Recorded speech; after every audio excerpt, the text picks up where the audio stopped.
audible clearly or not, or and also about the screen in a minute.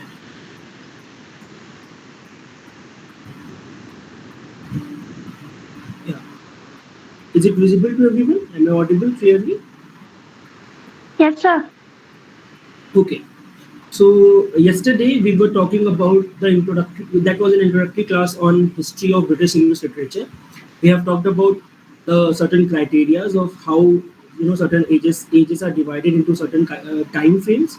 We have also discussed some of the socio-political atmosphere, right? कि क्यों किसी socio-political historical जो atmosphere किसी age का है वो literary canon को कैसे impact करता है, and then the writers that are there, the major one, the minor one but having important significance in that particular time frame, and everything that we have to go through while we are reading British history. When we were summing up our class, we have also talked about how there are certain writers in criticism and also in literary theory that are also part of British histories in one way or another. Right? That's why when you read T.S. Eliot, you read him in modern age of British history, and you also read him in literary criticism.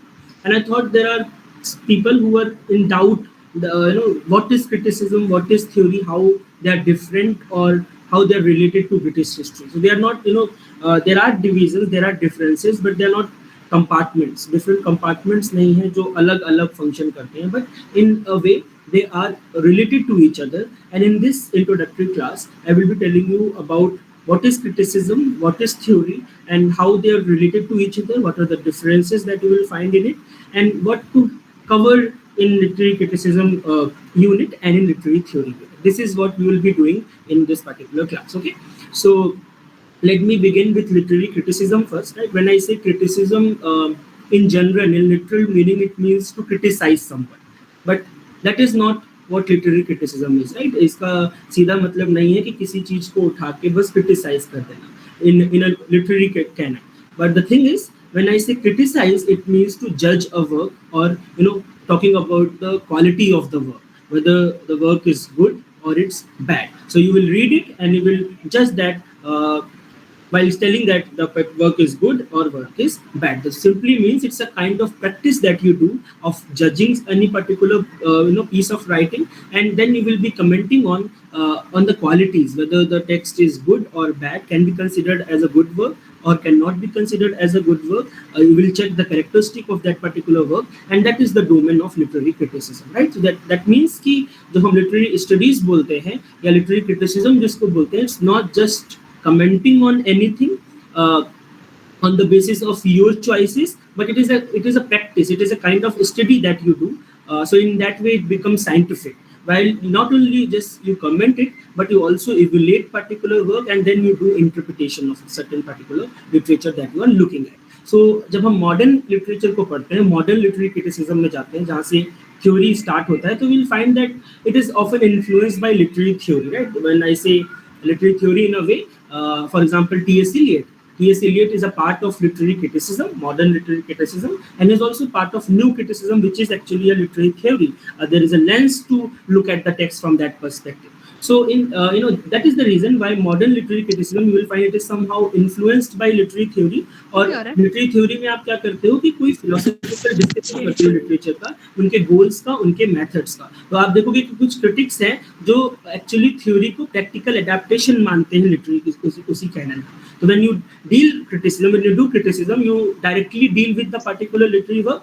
लेकिन जब आप theory को पढ़ते हो तो वो काफी abstract ideas हो सकते हैं या general ideas को आप क्या कर सकते हो, represent करते हो. That means कि literary criticism is in a way kind of an opinion that person gave by giving certain evidence. It's not like you don't like it. That's why it's not a good work. So there will be writers who will be talking about certain criteria. They will be talking and they will be supporting their thoughts with the evidence, and that's how by direct relation to the work they will be talking about the themes, style, setting, or any historical or for that matter political context. This is what they will be doing in literary criticism.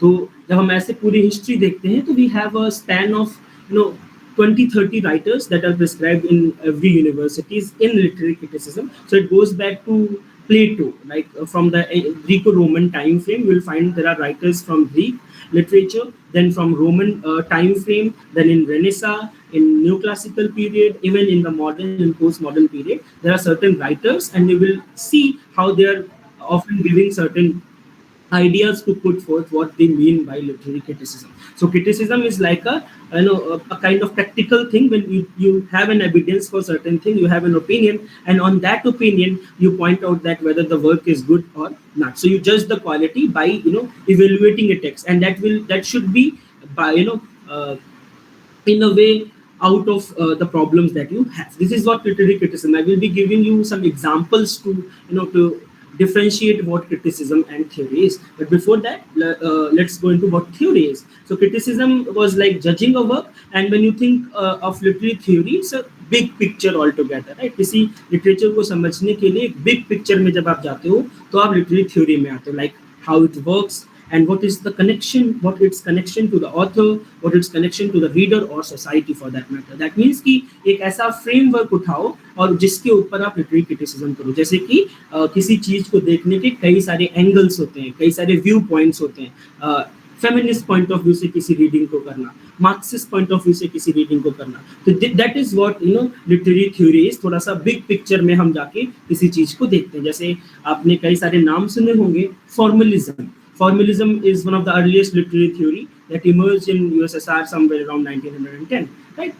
From the title itself, it shows that you have to look the form of the particular text in order to tell whether the work is good or not. So आप क्या करोगे, जो structural element है किसी text के उसको पढ़ोगे और इससे क्या होगा, इंटरेस्टिंग अप्रोच को आप लेके आते हो. There are writers like Shklovsky, Jakobson, and they have provided certain concepts in formalism. That's a different thing altogether. Just I'm introducing you that particular thing here.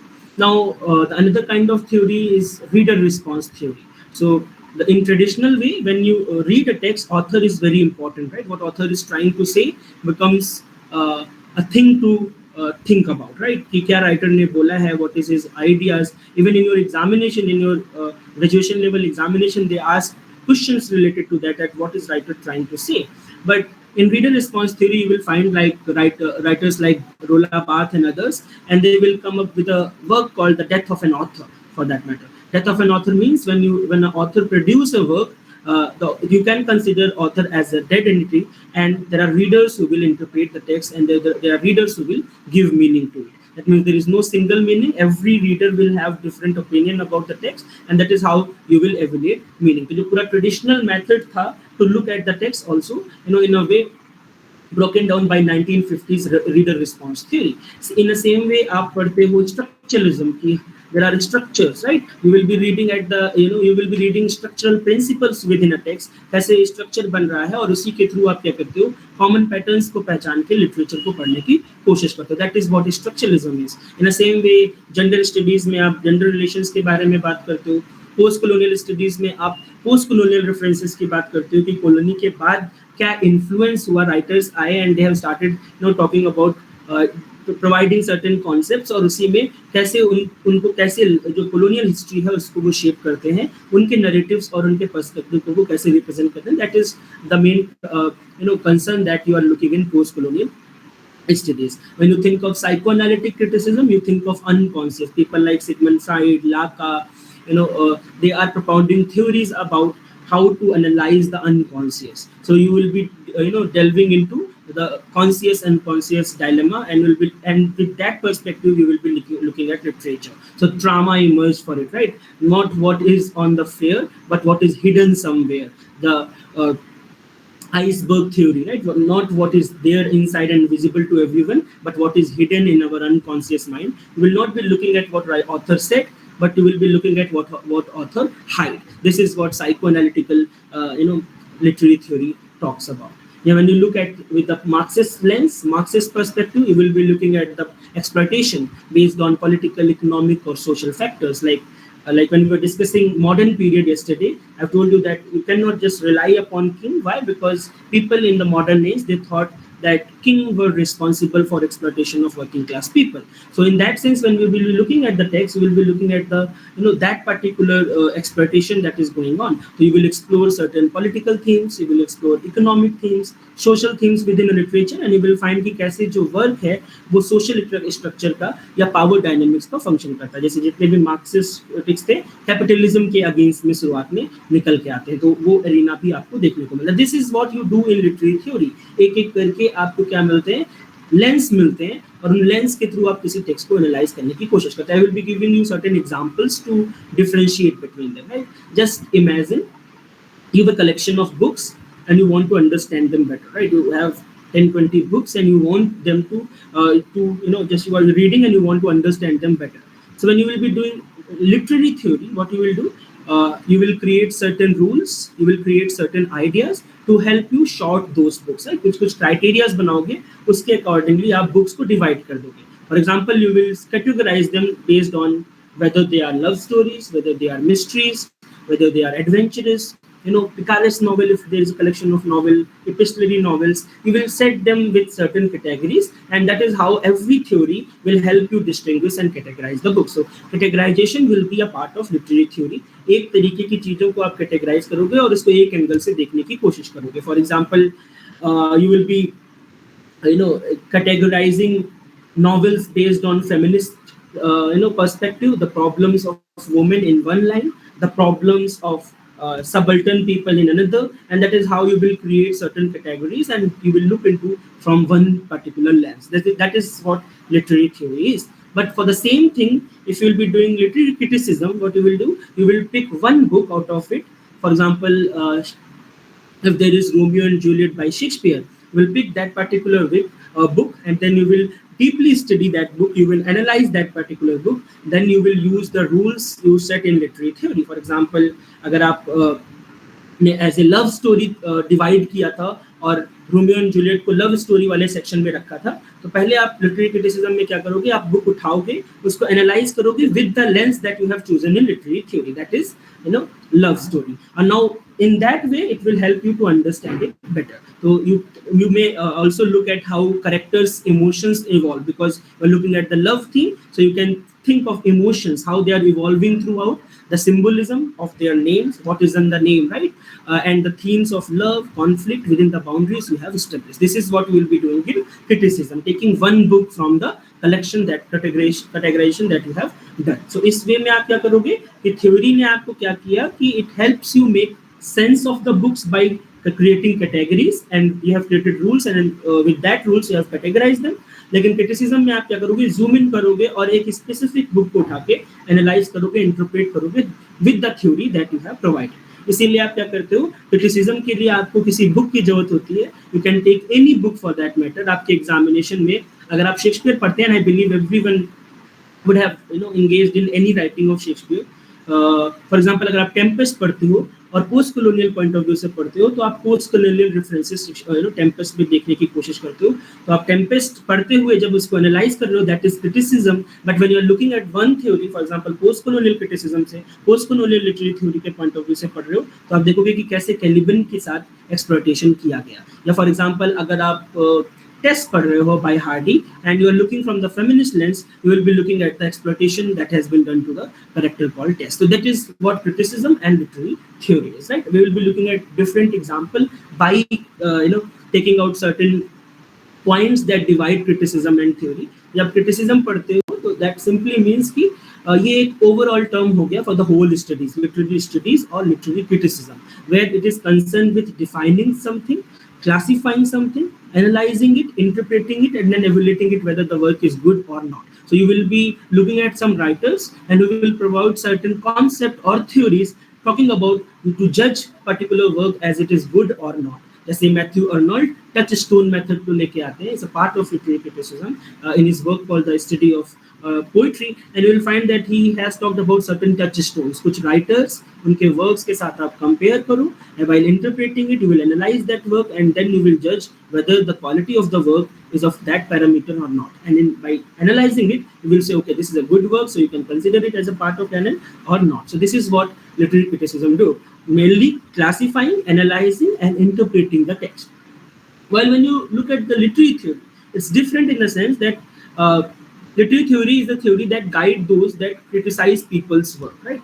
जो लोगों को क्रिटिसाइज करते हैं किस बेसिस पे करते हैं उनके वो गाइड करती है like literary critics. So theory refers to the approach while you are looking at a kind of lens that you are taking, right? कि आप किस एक ही टेक्स्ट को अलग अलग पर्सपेक्टिव के साथ पढ़ सकते हो. एक किसी टेक्स्ट की साइकोलॉजिकल रीडिंग कर सकते हो, किसी टेक्स्ट की मार्क्सिस्ट रीडिंग कर सकते हो, सेम टेक्स्ट की फेमिनिस्ट रीडिंग कर सकते हो. तो एक लेंस है जिसके थ्रू आप किसी टेक्स्ट को पढ़ना चाह रहे हैं. That is totally different from what you do in literary criticism. तो क्रिटिसिज्म एक तरीके का एक्शन करते हो आप, और थ्योरी क्या है, सर्टेन आइडियाज हैं जो आप उस टेक्स्ट के अंदर देख सकते हो. Different theories can be applied on a same novel or same work that you are looking at. For example, just think of two mystery novels. Sherlock Holmes, you might be knowing about Sherlock Holmes, right? Arthur Conan, and then The Name of the Rose. किसी को पता है The Name of the Rose किसका work है? Anyone? It's also a thriller, mystery novel. किसी को? Anyone? No? It's by Umberto Eco, right? The Name of the Rose. The rose is a rose, is a rose, is a rose. This is a term that is coined by Umberto Eco. He's also written about how to write a thesis and other works, right? So just think of, imagine you have two books called Sherlock Holmes and The Name of the Rose. So while you will be doing literary criticism, you decide to compare those works, you decide to analyze them. And you will also notice that both have clever detectives, right? Detective novels, mystery novels में क्या होता है, दोनों clever detectives को लेके आते हैं. They introduce mysteries. Then you will find that they are also solving crimes. This is the pattern that you have followed, right? तो criticism में क्या देखा आपने, एनालाइज किया उस टेक्स्ट को, देखा कि उसके अंदर कुछ चीजें हैं जो हमको मिल रही हैं common, like there are clever detectives in both of the novels, you have mysteries in both of the novels, and you will also see that there is a focus on solving crimes. So on the basis of this, you will evaluate them based on the characters, plots, themes, to understand what makes a good mystery story, right? ये सारी चीजें जो हैं, are they are making that work good or not? So this is how you will analyze a text. But for the same thing, if you will be doing literary theory, for example, अगर आप structuralist point of view से उसको देखेंगे, तो आप क्या करोगे, ये जितना भी आपने एनालिसिस किया उसके बाद you start to see a pattern, there is a pattern in it, right? कैसे? You will realise that many mystery stories they are actually following the same structure all together, because structuralism talks about there is inherent structure in everything, and with that structure you will find meaning. तो यहाँ पे क्या कहते हैं कि चलो there is a similar structure, and कई सारी चीजें क्या हो रही है, रीअकर हो रही है, जैसे डिटेक्टिव्स का आना, पजल्स का आना, सोल्यूशन का आना. तो what you will be doing, you decide to create a theory like structuralism, and it will suggest you that there is a common structure in all mystery stories, and while defining it, while defining the elements, you can create the structure and you will be getting the meaning. And now with the same lens, if you will analyze it from the feminist perspective, from the feminist literary theory, you will be looking at the feminist stories or feminist clues that are hidden in the particular literary theory. Or for example, in the same passage, in the same novel, if you are looking at it from the psychoanalytical perspective, psychoanalytical literary theory, you will be looking at what is hidden somewhere, right? What not author said, what he wanted to say, but he was unable to say because of certain circumstances. आप कई सारे novels देखते होंगे, कई सारी films अगर देखते होंगे, तो आप देखते होंगे कुछ characters हैं, and you are aware about the fact what they want to say, but they are not able to say it because of certain circumstances that are there in the films. In the same way, there are certain circumstances that are the reason why writer is not trying to, or writer is not able to write something, and you have to find that those things, the unconscious things that are hidden in his mind, like when Freud talks about, he talks about the sexual desire and everything which are there in our mind, but that comes through with the, the slip of the tongue or with the dreams or different perspective. So that is what you will be doing through literary theory. तो अगर इसको आप simplify करो तो आप criticism में क्या करते हो, कंपेयर करते हो, इवेल्युएट करते हो स्पेसिफिक बुक्स को, लेकिन थ्योरी में जैसे फॉर एग्जांपल स्ट्रक्चरलिज्म, आप थोड़ा सा एक स्टेप आगे जाते हो, कॉमन पैटर्न्स को आइडेंटिफाई करते हो, एलिमेंट्स को आइडेंटिफाई करते हो, एंड देन उसके डेवलपमेंट के, उसके ब्रॉडर थ्योरी के बारे में बात करते हो. दैट स्ट्रक्चरलिज्म कहता है there is one meaning, so from one structure, from one signifier you will come to one signifier, and that is how you will get meaning. अगर उसी चीज को अगर आप पोस्ट स्ट्रक्चरलिज्म पे देखोगे तो यू विल गेट कि there are multiple meanings, because from one signifier we reach to another signifier, and there is a chain of signifier as well, right? Like जैसे structuralism में if I say dog, तो dog का DOG will become structure, and then the idea, the image that will come into your mind will become the signified. तो structuralism के हिसाब से मैंने dog बोला, आपके दिमाग में डॉग का इमेज बना and the meaning is serve, this is what structuralism is. लेकिन अगर इसी को आप पोस्ट स्ट्रक्चरलिज्म में देखोगे तो दे gone one step further and they will be like the image, the mental image that is there in my mind is different from the another person mind, and it's different from the another person mind. That means there are multiple images of the dog, so we cannot say that there is just one meaning out there. So that is how we come to multiple meaning concept, जो हम structuralism से post structuralism में आगे बढ़ते हैं। तो यार looking at pattern in structuralism, और पोस्ट स्ट्रक्चरलिज्म को डीकंस्ट्रक्शन भी बोलते हैं, बिकॉज वो कुछ अलग लेके नहीं आते, बट इसी स्ट्रक्चरलिस्ट थ्योरी को डीकंस्ट्रक्ट करते हैं, इसको तोड़ के उसके अंदर के इश्यूज को वो डिस्कस करते हैं। That is a different thing to talk about, but that is what you do in literary theory. Now one more example. For example, if you think of literary theory as a pair of glasses, right? You have pair of glasses, and for example, this is what you will do through literary lens, literary theory. It will help you to see more than just the words on the page, right? For example, if you read a text, it's not just a text itself, but it will also help you to understand why we are writing, why the particular work has to be read, or what to talk about that particular book. This is what we will be doing, right? So it shows us how our ideas, our power structures, or unconscious thoughts or political beliefs, even money influence what we write in money, right? जैसे आप psychoanalysis के हिसाब से पढ़ोगे तो आपके unconscious thoughts क्या कहना चाहते थे वो आपको निकल के आएंगे। जब आप मार्क्सिस्ट रीडिंग करोगे तो आपको जो पॉलिटिकल सोशो इश्यूज हैं, पॉलिटिकल बिलीव्स हैं, वो कैसे किसी वर्क को इन्फ्लुएंस करते हैं, इवन द कैपिटलिज्म, राइट? तो मनी का क्या इन्फ्लुएंस है while we are writing, that you will be looking into from the Marxist perspective. तो अलग अलग चीज क्यों पढ़ते हैं, अलग अलग लेंस आपको देखने को मिलेंगे in literary theory.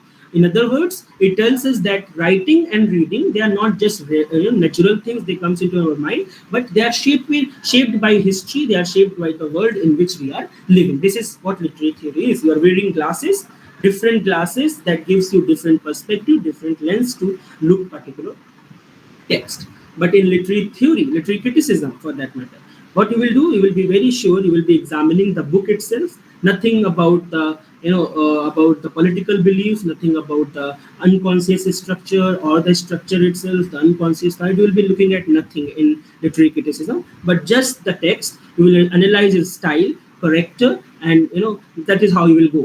Again, there is one thing that I would like to to discuss here, that there are literary theory which says that there is no space for any outside influence. अगर आपने new criticism के बारे में पढ़ा होगा तो new criticism ऐसी theory है जो आपको एक्चुअली क्रिटिसिज्म करने के लिए बोलती है, राइट? कि आपको ना पॉलिटिकल सिग्निफिकेंस को देखना है, ना बाहर क्या हो रहा है उसको देखना है, राइटर के पुराने वर्क्स को you don't need to discuss, और the front page of the book or the pictures that are there on the page. You don't need to look at anything but the text itself. That is what new criticism says.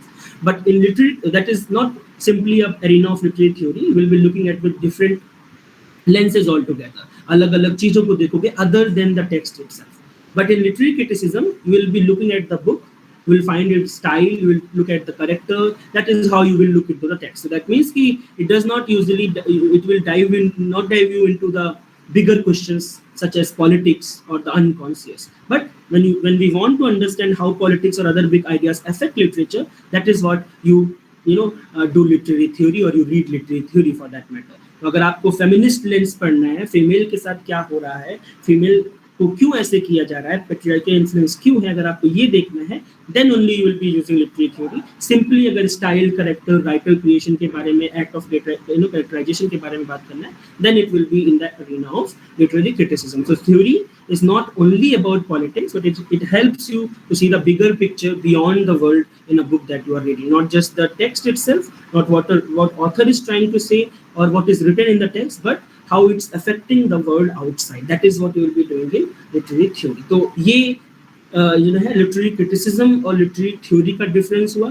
अगर आप लोग एक और चीज देखते होंगे कि कुछ वर्ड्स हैं जो काफी सिमिलर तरीके से यूज कर लिए जाते हैं, जैसे लिटरेरी क्रिटिक्स और literary theorist, but there is a difference between literary critics and literary theorist. Literary critics कौन है, लिटरेरी थ्योरिस्ट कौन है, इसके भी अलग अलग वर्जन्स हैं। लिटरेरी क्रिटिक कौन होता है? जो प्राइमरली वर्क करता है डायरेक्टली किसी लिटरेरी टेक्स्ट के ऊपर. You can also be a literary critic when you analyse a text from different perspective.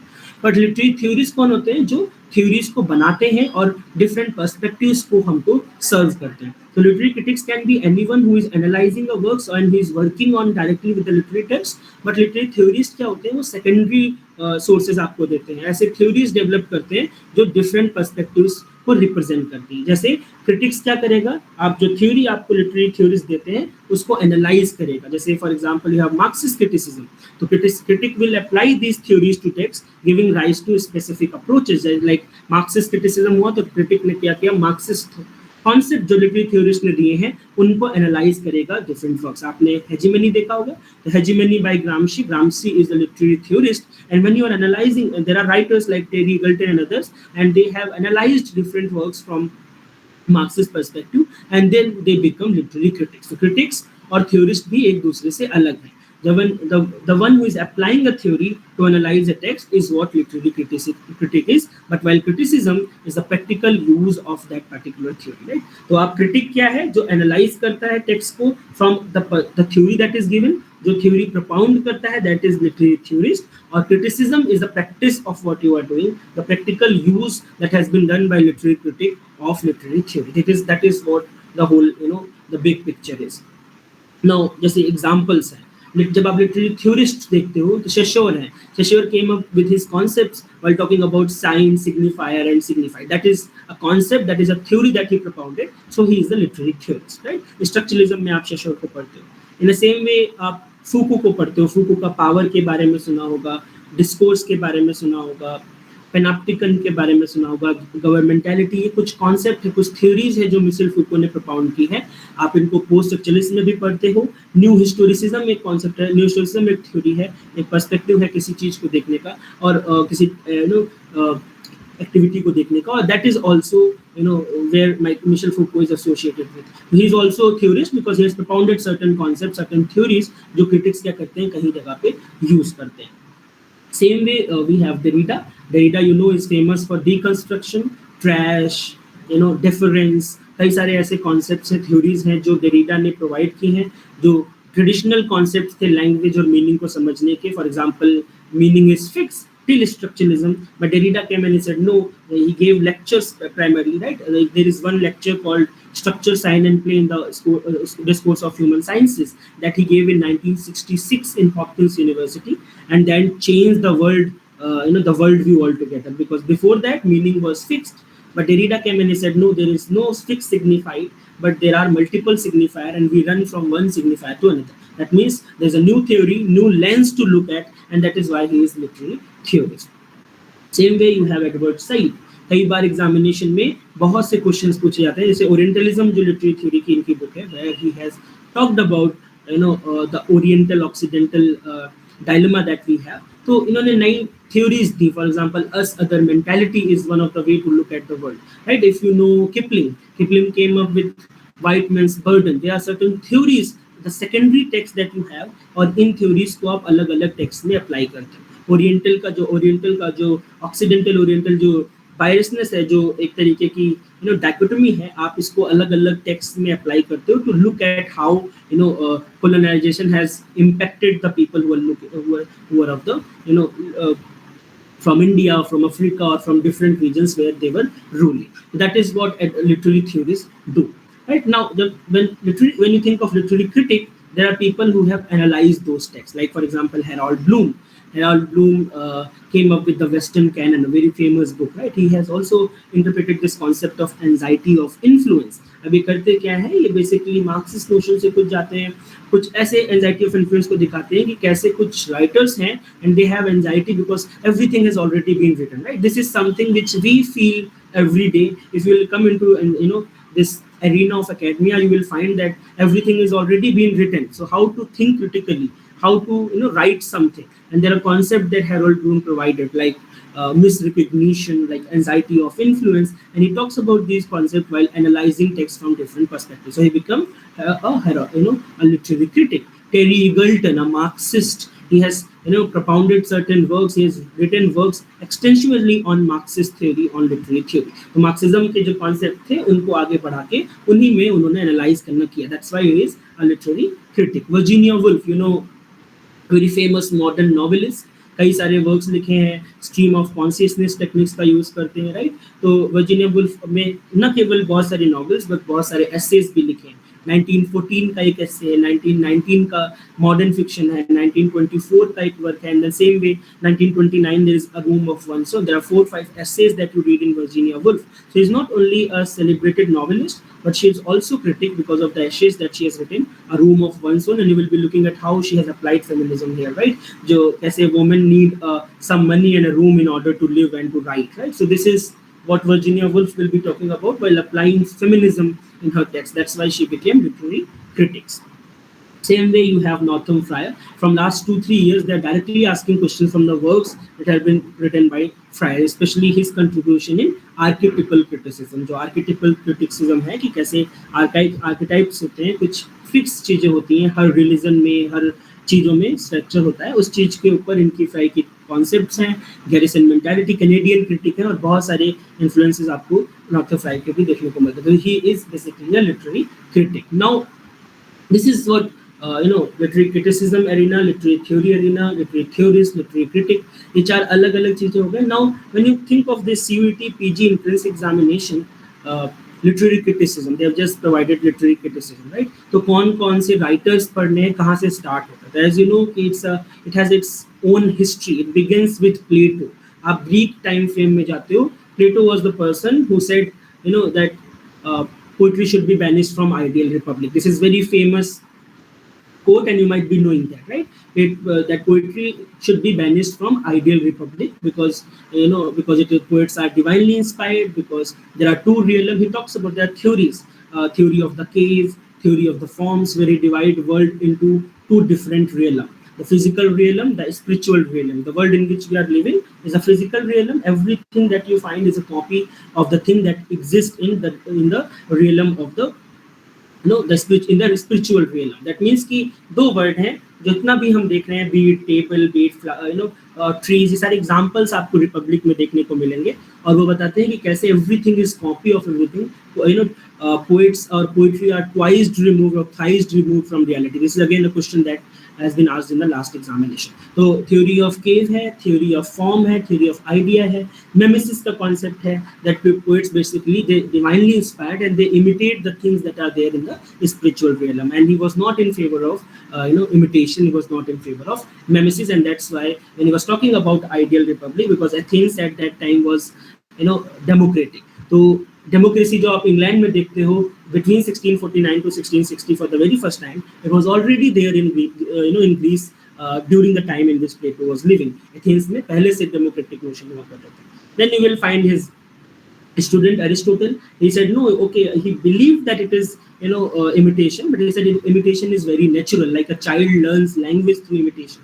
So it is not something which is your literal learning, but it is something which is very creative, and it's not merely a photographical imitation, but it is beyond that, and it can be natural. And then he talks about the beauty of language, the beauty of poetry itself. So there are theories in Aristotle as well. Then he propounded the definition of tragedy, the concept of ideal tragic hero, the concept of characters in the tragedy, plot. There are 6 divisions that he has done to tragedy. So there is a contribution of Aristotle as well that you read in literary criticism. ये हो गया Greek time frame. Greek references में आप Plato और Aristotle को पढ़ते हो.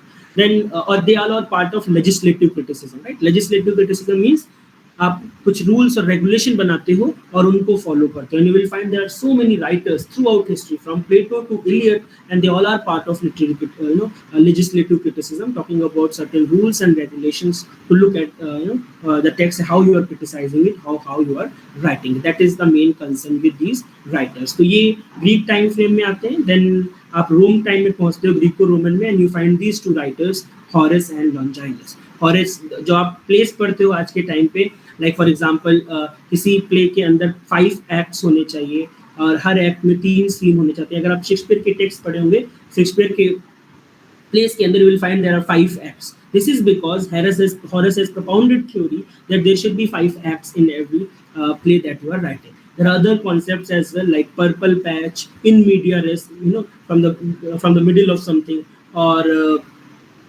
poetic license for that matter. These are some of the concepts that are created by Horace. Longinus, who was also a Greco-Roman critic, he came up with this work called On the Sublime. This was actually discovered somewhere around in neoclassical time frame, but he was living during the time frame of Rome. So Greco-Roman period में इनको भी पढ़ते हैं और ये sublimity की बात करते हैं. There are 5 sources of sublimity, and then there are 4 sources which actually tend to a false sublimity. Sublimity क्या होता है? किसी वर्क को आप sublime बोलो, the feeling of awe that you comes, that when you read something and you just image you in that manner. So there are 5 sources. 2 that you cannot learn, they are gifted by the nature, but there are 3 sources that you can learn. That is what Longinus talks about in his theory in his work called On the Sublime. This is what Greco-Roman criticism looks like. Then you enter into Renaissance period. There are other critics as well, like Gascoigne, like Puttenham and others. But mainly, when you think of Renaissance criticism, there is Philip Sidney, and Defense of Poesy, Apology for Poetry, Poesy, the 2 edition to that particular work. And Philip Sidney was also a neoclassical critic, as we were discussing yesterday, part of legislative criticism. So he was not in favor of mixing tragedy with comedy. He was in favor of using 3 unities: unity of time, place, and action, that was propounded by Aristotle. And you will look into that. He replied to one of the 4 charges that were made by Stephen Gosson when he wrote this work called School of Abuse. So 4 charges hai, और Philip Sidney will be defending poetry, and that's why Defense of Poesy, which is a part of literary criticism. Then you enter into again, this is again a Renaissance time frame, that fall of Renaissance, and you will find Ben Jonson coming and talking about new classical criticism, right? Talking about rules and regulation. That's why when you read Dryden said, I like Ben Jonson, is a correct poet, because you will not find any problems in Ben Jonson. He has used the 3 unities as propounded by the classical masters. He has not mixed tragedy with comedy as propounded by the classical masters. So that is why he is correct writer. So Ben Jonson has also talked about some how to write a theory, not theory, basically drama, और drama को किस तरीके से लिखना चाहिए. You will find that Ben Jonson has something to say about that as well. Then you enter into neoclassical period. In neoclassical period, there is Dryden, and Dryden wrote this 1668 work, Essay on Dramatic Poesy. Remember, Dryden was also the person who is first poet laureate. Right? He also became poet laureate in 1668. In the same year, he has written this work called Essay on Dramatic Poesy. So he was very opportunist kind of person. You will find that he has written work on Cromwell. He has written work on the return of Charles II, and he's also converted himself to Catholicism, and then he has written work called the Hind and the Panther, while celebrating Catholicism because of James II. So whatever coming into his way, opportunity जो भी मिली उसके accordingly वो shape करता रहता है, and that is one of the reasons why he became poet laureate in 1668. Now Dryden, he basically talks about vindication of English drama, whether we should use rhyme in a work or not, and you will find that in Essay on Dramatic Poesy is talked about it with a dialogues. और ये dialogue version भी कहाँ से आ रहा है? प्लेटो से ही आप देखोगे, जब उन्होंने कई सारे dialogues लिखे हैं, not only Republic but Symposium, Phaedrus, and there are other works that you find in Plato. In Aristotle, it's not just about poetics, but it is also about rhetoric, and there are other works that Aristotle and Plato have written. So Dryden में भी आप same arena को देखोगे, but Shakespeare was unpopular for 100 years, but Dryden will come and he will talk about the beauty of Shakespeare. So he liked Ben Jonson, but he said, I love Shakespeare. Right? Shakespeare violate करता है 3 unities को. Shakespeare tragedy और comedy को mix कर देता है, but ये सब क्लासिकल रूल्स के अगेंस्ट है. But Dryden will still like Shakespeare and he will say I like Ben Jonson but I love Shakespeare. If Ben Jonson is Homer, then Shakespeare is Virgil. These are some of the comments that Dryden has given, and that is why Dryden is known as father of English criticism, and Samuel Johnson was the person who gave him this particular name. So it's also a part of new classical criticism, or you can call it the legislative one. Then you have Pope, Alexander Pope ने कई सारे works लिखे हैं. Essay on Criticism is one of them, and also the Dunciad is another. Now you will find that he talks about wit. He talks about certain things that are a part of literary criticism. What to use, what is wit, or for example, using rhyme, using heroic couplets. So you will be finding that there are certain concepts or ideas that Alexander propound that can be considered as a part of literary criticism. Then in the same year, in the same age, in the 18th century in general, you will find that Samuel Johnson came, and 1755 he came up with his dictionary. 1765 he came up with preface to Shakespeare. 1779 to 1781 he has written work called Lives of Most Eminent Poets. और ये तीनों ही क्या है, criticism का part है, क्योंकि आप देखोगे कि वो शेक्सपियर की मेरिट, शेक्सपियर की अनमेरिट के बारे में बात करेंगे. पास्टोरिक एलिजी को क्यों नहीं यूज करना चाहिए, Milton's blank words expire bad imitation. This is also a line that they have asked in examination. This is coming from Samuel Johnson. Historical perspective के बारे में बात करेंगे. Like yesterday we were talking about how writer is a product of his age, and this is what Samuel Johnson has to say when he will be discussing Edison. So they all are part of Samuel Johnson's literary criticism. Now this is what you read in legislative criticism. There is other kind of criticism as well, which does not talk about rules, regulation, but talks about feelings and emotion, like the way you enter into the age of romanticism. So writers like William Wordsworth has propounded his preface to Lyrical Ballad, which comes in the second edition of Lyrical Ballad in 1800, and we will be looking at how he has to say what kind of poetry should be written, and what should be the content of the poetry, whether the language of poetry and prose is same or not. These are some of the theory of diction and poetry that William Wordsworth will propound in his preface to Lyrical Ballad in 1800. So that's why he is also important. Coleridge is another writer that you read in criticism. From criticism perspective, you read his concept of willing suspension of disbelief. You might be knowing about that, right? How you willingly suspend your own disbelief. You don't believe in ghosts, but for some time, for the sake of pleasure, you will just disbelieve that perspective. अगर आपने इनकी क्रिस्टबल poem पढ़ी होगी, तो क्रिस्टबल poem में ये atmosphere create करने की कोशिश करते हैं. Like there is around 12 AM in the night, you will find a girl in a forest, right? And then there is a half moon, then you will find the voice of the owl and the tree, and there is no leaves on tree. When you will look into these things, you will find that it's very natural, right? half moon होना काफी natural है, forest होना natural है, forest में पेड़ से पत्तियां गिरती हैं, that is everything is natural. But the way he has created this poem, you will find that there is a sense of horror, fear का एक atmosphere create होता है. So for the sake of enjoying that particular poem, what you will do, you will willingly suspend your own disbelief that ghost does not exist, and you will enjoy that poetry. This is what he has to say in willing suspension is disbelief. And other than that, he's also written Biographia Literaria in 1817, right? बहुत बार exam में आपसे ये भी question पूछा गया है कि ये वर्क कब पब्लिश हुआ है. So in Biographia Literaria was basically a spiritual autobiography that he has written, and it's a very difficult book to read. And that's why you will find that even in graduation and in post-graduation syllabus in different universities, only 2 or 3 chapters are included in syllabus. One where it talks about imagination, types of imagination, what is primary and how it's different from secondary imagination. Another where he differentiated between imagination and fancy. And while he was differentiating between them, he is basically talking about secondary imagination, but he was using imagination word only.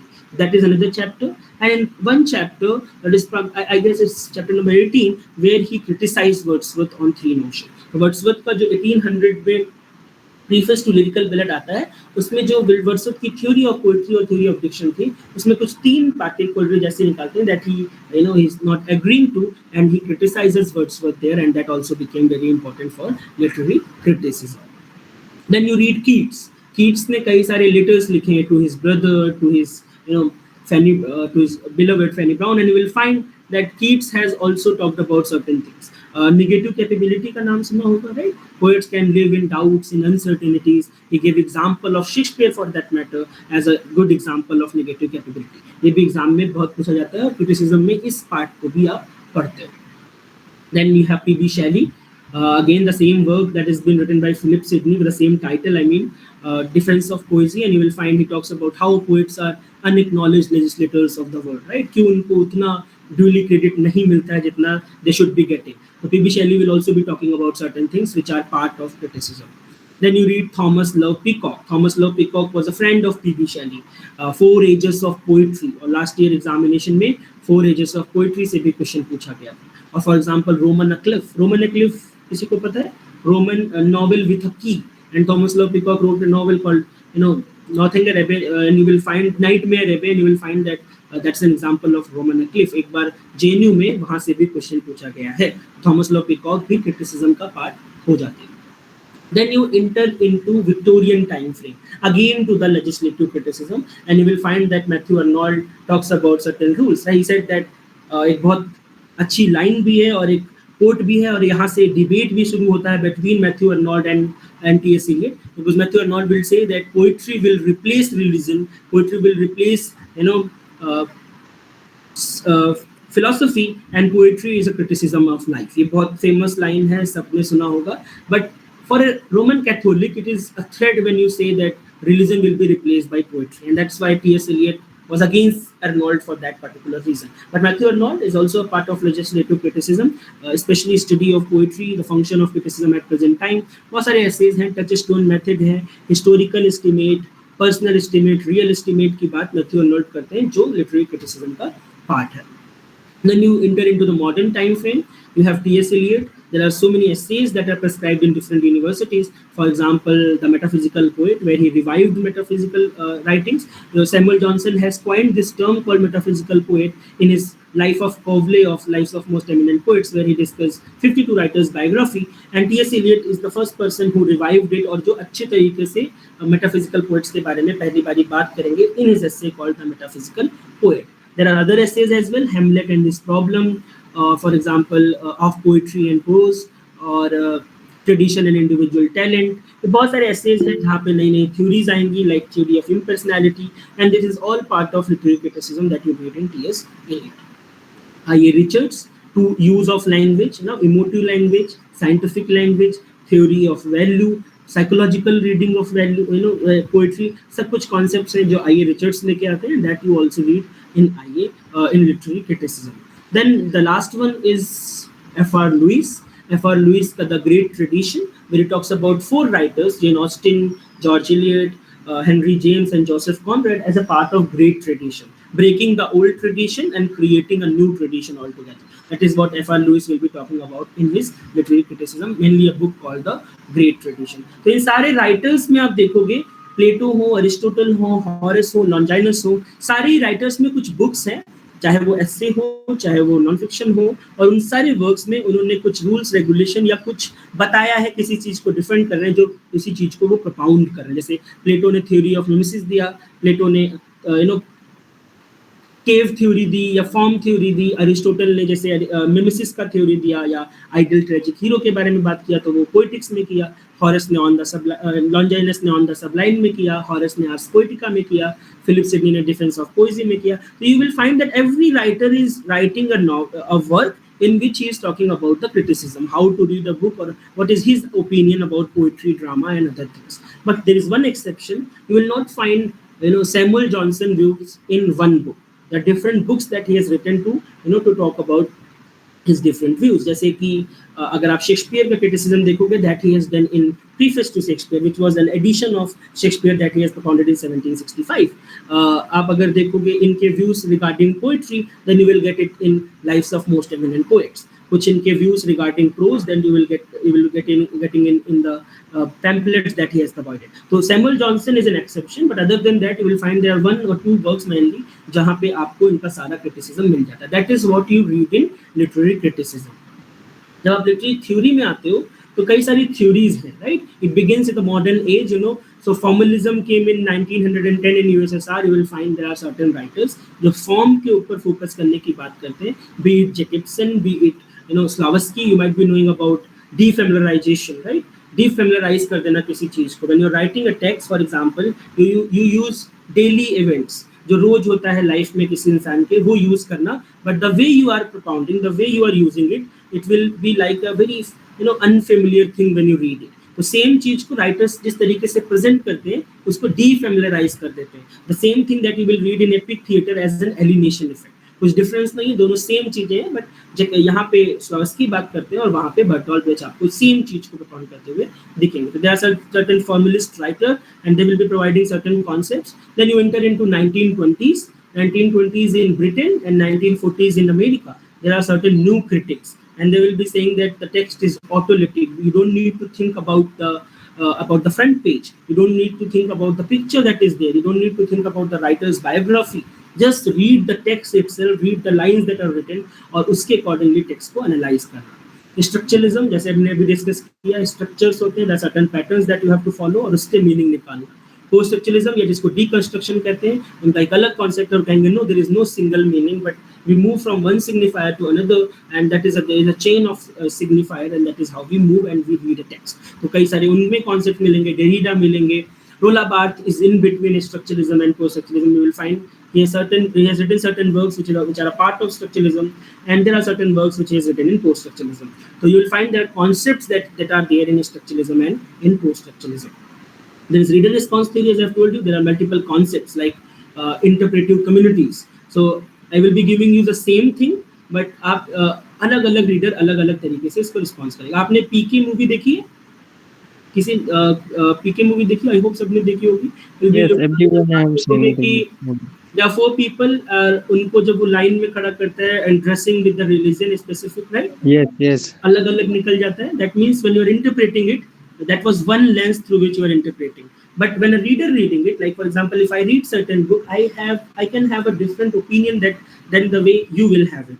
That means there are readers who are going to complete the text by interpreting the text. जो पूरा tradition था, जहाँ पे author was important, what author wanted to say, it was erupted in 1950s when reader response theory came. That is like Eisner, Jaws, Roland Barthes, Death of an Author, is there a way to read a text. कई सारे ऐसे works हैं जो इस बारे में बात करते हैं कि there are interpretive communities, right? For example, if you think of a text talking about religion for that matter, so what I will be looking at will be totally different lens than the person will be looking at. तो अलग अलग readers अलग अलग तरीके से देखते हैं. कुछ सेट ऑफ पीपल हैं, कुछ कम्युनिटीज हैं जो किसी एक चीज को अलग तरीके से देखेंगे, दूसरे अलग तरीके से देखेंगे. For example, when I am looking at the Chinese culture, I will have a totally different opinion, or the people around me who share the same kind of ideology will have totally different opinion about Chinese culture than the Chinese people themselves. So that means there are different readers, there are different communities, and they think about the certain things in a different manner. That is what the main crunch of reader response theory, and this is against new criticism, because new criticism says no, you don't need to think about anything but the text itself. Right? So reader response theory, new criticism or Marxism के against आई थी. When you read it, you will get to know how it's coming against new criticism or Marxism. Last year एक question पूछा गया जहाँ पे उन्होंने बोला reader response theory कहाँ से इमर्ज हुई है. 4 ऑप्शन थे, you have to choose 2. So you need to understand how reader response theory emerged, why it's different from new criticism, why it's against, and how it's against to new criticism and Marxism. This is also one of the questions that they may ask. 70 में करीब 10-15 question ऐसे थे जो इस तरीके से बनाए गए थे, और वो केवल वही सॉल्व कर सकते हैं जिनको पता है कि कहाँ से हिस्ट्री है, कहाँ से स्टार्ट हुआ और क्या क्राइटेरिया है to follow that particular theory. जब आप 2020 के पहले के क्वेश्चन पेपर्स देखोगे जेएनयू के, तो यू विल फाइंड दैट कि वो वहाँ पे थ्योरी में क्या है ये नहीं पूछते थे, बट थ्योरी को एनालाइज करवाते थे, पैसेज देते थे, and they will be asking question based on theory.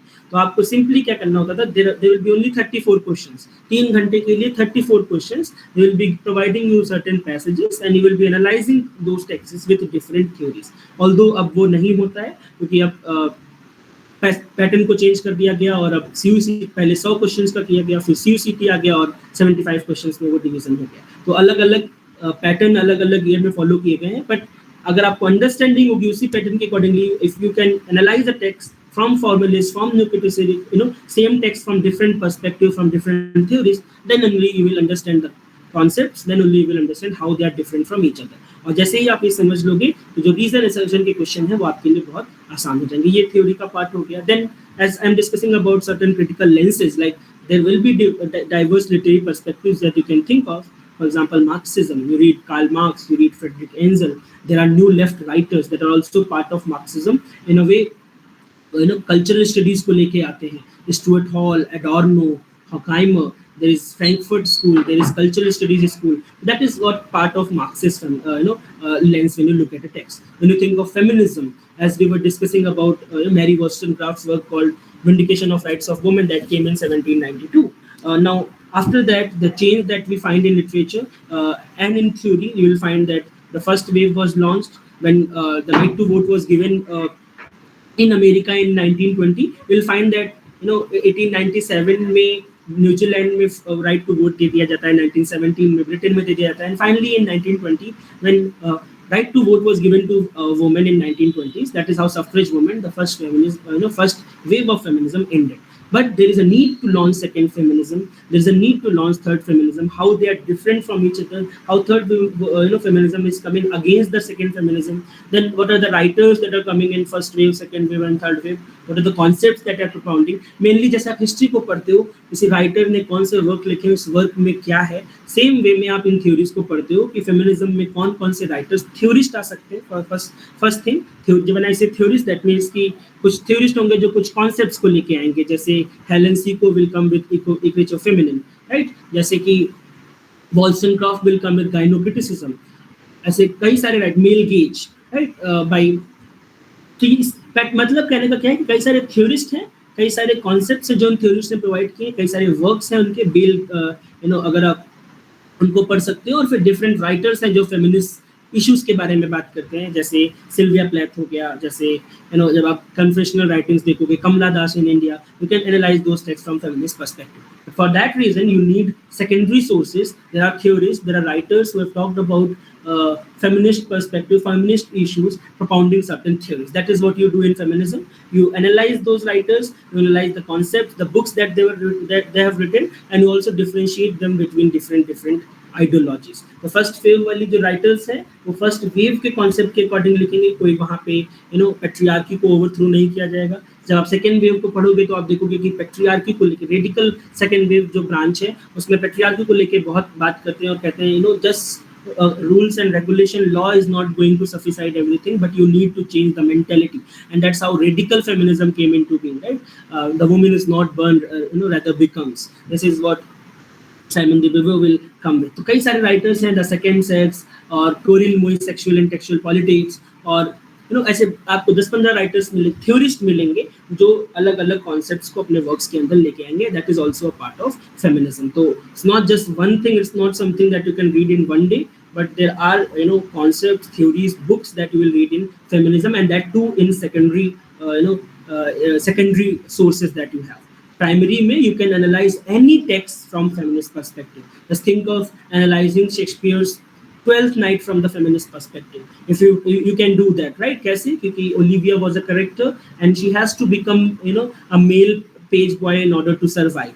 This shows what kind of society was there. If you will read, for example, A Room of One's Own by Virginia Woolf, she goes back to history, how women were treated in the time of Renaissance. So women were they were beaten, they had no space, but the way it was created by writers, Shakespeare in a way hide those realities, and he has created certain strong characters. So the character of Lady Macbeth is a very strong character, but that was not the reality of women, because cross dressing होती थी. जब Shakespeare के plays perform किए थे, the female role will be performed by a male, so they had no space on theater, they had no say about it. You will find that Virginia Woolf talks about Judith Shakespeare, कि अगर कोई जो Shakespeare की sister होती, क्या वो इतनी famous हो पाती जितना शेक्सपियर हो गए. तो कई सारी थ्योरीज है राइटर्स लेके आते हैं. That too secondary, I am again telling you, this is secondary source. Any text can be interpreted from Marxist perspective, from feminist perspective, or from eco-criticism perspective as well, right? Nature, सबने सुना होगा. Alexander pope को पढ़ा है सबने? कोई poem पढ़ी है अलेक्जेंडर पोप की, या कोई कॉन्सेप्ट पढ़ा होगा? एनीवन? एसे ऑन मैन पढ़ा है? या for example there is a great chain of being that you read during the time frame of neo-criticism. Pope talks about it. Great chain of being के बारे में किसी ने सुना है? There is a chain, right? सबसे पहले God है, उसके बाद गॉड के बाद सेंट्स हैं, उसके बाद ह्यूमन बीइंग है, उसके बाद इंसेक्ट है, और सबसे नीचे नेचर है. तो ह्यूमन को क्या करना है, उसको गॉड के बराबर पहुंचना. न्यू क्लासिसिज्म के टाइम पे ये बहुत बड़ी डिबेट थी, और even Pope and there is a book called great chain of being that was written later on. तो ये जो चेन है, you will find that God is in number 1 position, king is in second position, saints are there, then there is human being, the common people, and then at the end of it you will find there is a nature. So in the modern time frame, basically in the postmodern frame, there are writers who have talked about how throughout history nature was not considered as important, it was considered as secondary or tertiary at places, and it has been exploited. तो nature को लेके इन 1970s 80s theorist है, specially Britain में अलग है, American में अलग है. तो ब्रिटिश इको क्रिटिसिज्म, उसी को ग्रीन स्टडीज बोलते हैं, अमेरिकन क्रिटिसिज्म. इसके अंदर कॉन्सेप्ट्स हैं नेचर को कैसे प्रिजर्व किया जा सकता है. For example eco feminism, we were discussing yesterday, right? There are writers who have talked about that not only women but nature, they both have been exploited from men. So what we have to do, we have to educate this patriarchy in order to save not only women but also nature. तो ecofeminism एक step ahead उसके चला जाता है, writers आते हैं और वो उस चीज़ों के बारे में बात करते हैं. Same way we have post colonialism. Post colonial means अलग अलग कॉलोनीज थी जो ब्रिटेन के अंदर जो ब्रिटेन यहाँ पे रूल कर रहा था, और जब उनको फ्रीडम मिली they have started talking about their rights. So now writers writing in India, writers writing in Africa, थियांगो का नाम सुना होगा, right? अडीची का नाम सुना होगा. ये सब क्या कर रहे हैं? They are attacking, they are basically talking about their rights, how they have been exploited in colonial time frame. That all becomes a part of post-colonialism, and that is what you read in this difference, diverseness, literary perspective, and that is all about what I had to discuss today. So this ये पूरा चीज आप criticism और theory में इन सारी चीजों को पढ़ते हैं. I hope this will help you to understand what we are going to read in this particular unit, that is criticism and literary theory. And now this stage is open to discussion. If you have any doubt, you can ask now. Is it clear to everyone what we have to do in literary criticism and literary theory, how it's different and everything that is a part of it, right? So if you have any question now, you can ask about it. We have 5 minutes. Can explain the meaning of eco-criticism. Eco-criticism, right? Criticism, जो आप criticism को हम समझे, eco means nature, right? तो nature का exploitation कैसे हो रहा है? आपने देखा होगा शेक्सपियर में, मिल्टन में, या और पीछे जाओ चौसर में, आप देखोगे कि रिप्रेजेंटेशन है नेचर का. अब राइटर्स क्या करेंगे, जो इको क्रिटिक्स हैं, जो इको थ्योरिस्ट हैं, जो इको क्रिटिसिज्म की थ्योरी ला रहे हैं, दे will be talking about how nature was explain, how nature was used throughout history. जैसे मॉडर्न एजेस में आफ्टर ग्लोबलाइजेशन कई नदियों को पेड़ पौधे सब चीजों को क्या कर रहे हैं, इस सब चीजों को हटाते चले जा रहे हैं, इन सब चीजों को खत्म करते चले जा रहे हैं. तो why nature has been exploited. Kedarnath त्रासदी हुई, writers are writing about it. जब आप असम के राइटर्स को पढ़ोगे या जब आप केरला और साउथ के राइटर्स को पढ़ोगे तो you will find that there are writers who are talking about the exploitation of nature. Tribal people, they are talking about it. So when you read eco criticism, basically you talk about nature, how it has been exploited throughout history and how it has been presented in literature. That is what eco criticism do, right? तो mainly जो आपके syllabus के लिए है वो eco criticism को apply करना नहीं है, आपको थ्योरीज पढ़नी है, आपको कॉन्सेप्ट्स पढ़ने हैं कि कौन से राइटर्स हैं. There are certain writers, Bate and others, and they will be talking about what is eco-criticism, what there are theories which talks about how nature has been exploited, how it is considered as secondary, and there are patterns, and these writers have talked about those patterns. This is what eco-criticism is. Okay, anyone else? Sir, how the different waves of feminism differ from each other, and sir, बाद की wave पहली की wave को कैसे criticize कर देती in feminism? Okay, that is again that is what you read in feminism.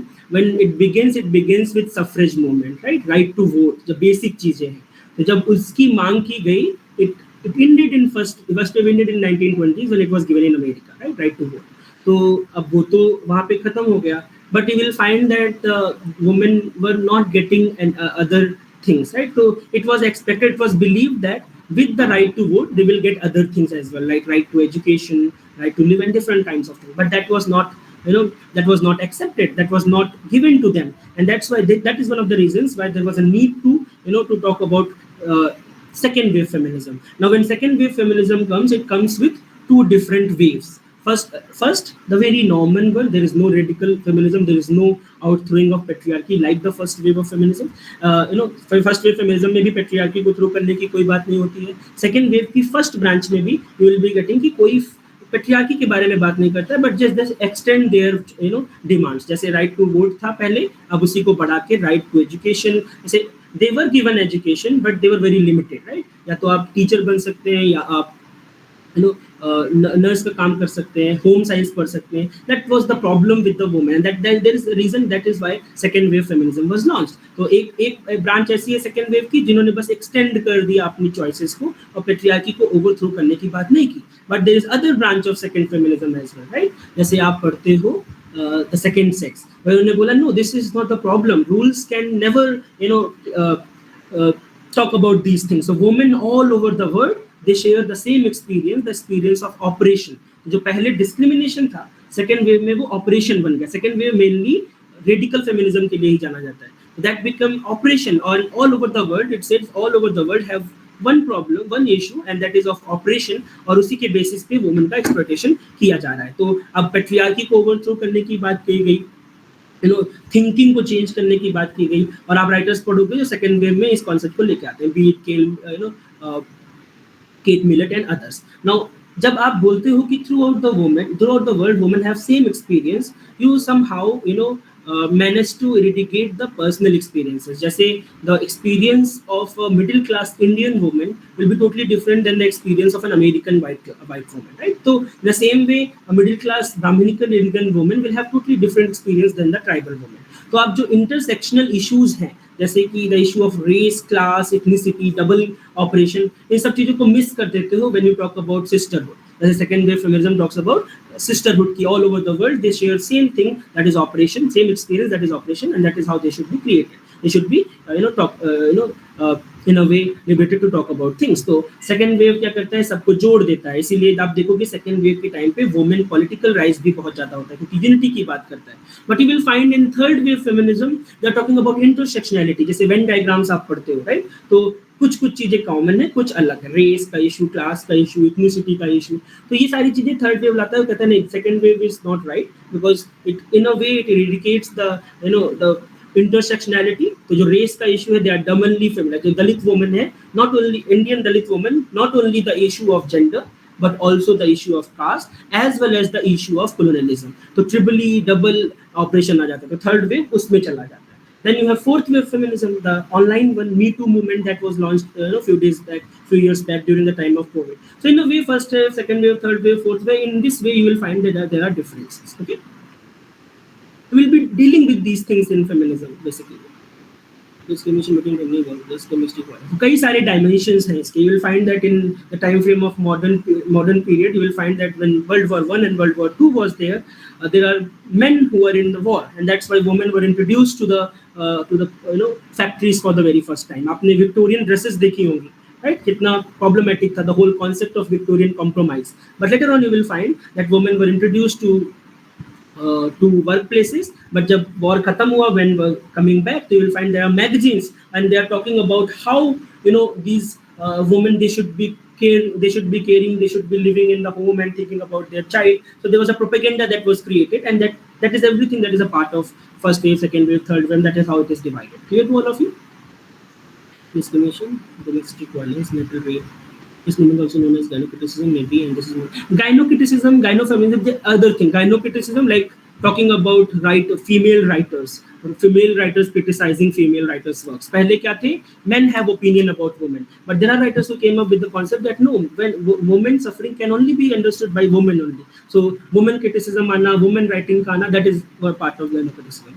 And then discrimination between family, workplace, yes, that can be a part of domestic violence. Marital rape, few days back it was there in history, but if you read G.B. Shaw, you will find that G.B. Shaw say that marriage is a legal prostitution. So there are critics who have distinguished this particular theory, the basic one sentence, that marriage is a legal prostitution. And few days back, in our I think in SC court there was one marital rape case, and it's not illegal in India even today. So there are issues and people are discussing about these things. Okay, so you will be reading those things in the syllabus as well. It's all a part of feminism. Okay, Vanshika, you got it? Okay. Yes, sir. Thank you. Okay, anything else?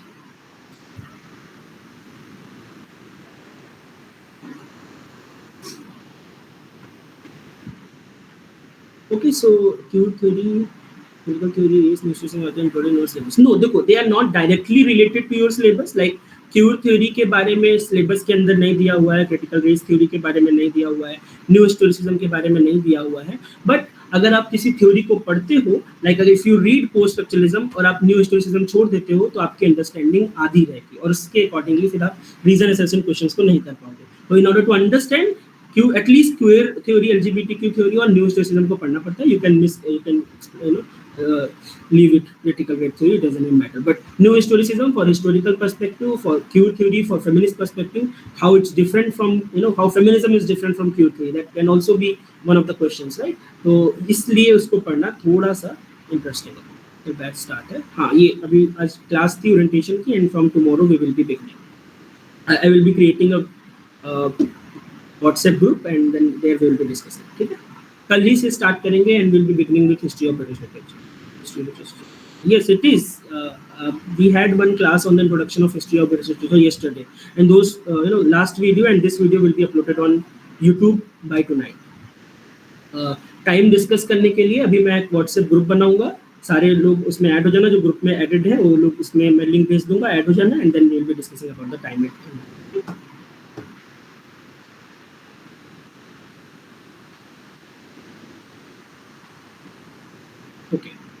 Okay, so with this I conclude this class. Thank you so much for joining, and from tomorrow we will be